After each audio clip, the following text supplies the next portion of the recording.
This is how we ride. This is how we do. It's one of the most famous racetracks in Pennsylvania. I'm not even going to name the track or what's happened. I'm just going to be vague because nobody can sue me or get it mad at me. There is a track in Pennsylvania, one of the most famous racetracks, and according to them, they have lost over $1 million or around $1 million in overall revenue for the year of 2022. When I say overall revenue, I'm talking about ticket sales, I'm talking about food vendors, teams are even noticing a huge drop, but just track in general, not equating the teams, but vendor sales, concession sales, all these different things that happen at a racetrack to keep the promoters in business. I'm hearing that this track has lost $1 million in typical revenue here in 2022, and they are pointing the finger at streaming services. And we've seen a lot of, posts recently. I think I saw the promoter of Smoky Mountain Speedway, a relatively famous late model race, talking about streaming and the things that they are facing and enduring. And when you're equating $1 million loss and you're saying it's because of streaming, I don't know where I side on that statement. And it's real easy to just blame streaming or this or that instead of looking in the mirror and blaming yourself. It's almost like, sometimes like race car drivers. You put a GoPro on a car and they do really bad and they blame the GoPro. You do this or do that and they blame everything. It's this, it's that, it's not me. There's no way I did anything wrong.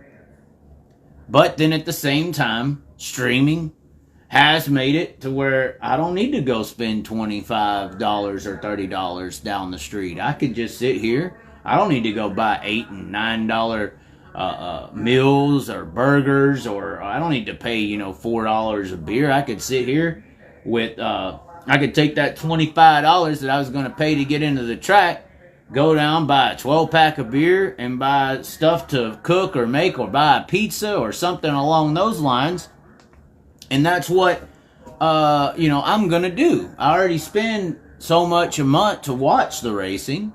So why would I go to the track and spend more when I could watch it for free? In typical broadcast situations like a NASCAR or something like that, there's a lot of different ways that money is made to the tracks and to the teams racing through broadcasting. There's revenue brought in through television contracts, advertisement, and it is actually split up. Not only in NASCAR, but Formula One is the same. That's why Formula One's so upset about Andretti Autosport trying to start a team, because it's going to lessen the split. The tracks actually make a lot. There's a little bit of a debate in the NASCAR community right now that the tracks get too much of a cut from the broadcast revenues, and that it's not properly dispersed to teams. And this is a whole new level of disbursement of revenue through broadcasting and outside sources that we aren't really addressing in the dirt track racing world. I know there's a lot of smart, savvy businessmen behind the scenes that are looking at this stuff and saying, yeah, this needs to change.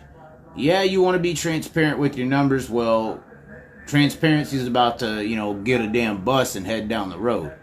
Transparency, I don't care if you're making more or making less. It's the illusion that you've created to the person down the road's not going to spend $25 to come to the track because he's already paying you so much money a month. He ain't coming to the track anyway because he's going to get what he paid for. My thoughts around it, what I think about it, what could be said, what couldn't be said. I mean, I just laid out some ways that other industries handled this revenue issue. NASCAR can basically have no one in the stands, and the track still makes plenty of money because the track is tied into the revenue of the broadcast industry. Pennsylvania, the fan base and the racetracks around there are bar none the best there absolutely is, period. And to hear that one of the most well-kept up facilities, the ones with some of the biggest races of the year in that region, the one that's doing everything that they have done and doing it right, is overall losing about $1 million, and they're pointing at the streaming service means that there may be a head honcho to this battle that seems to be coming. The things are about to change. This is how we ride.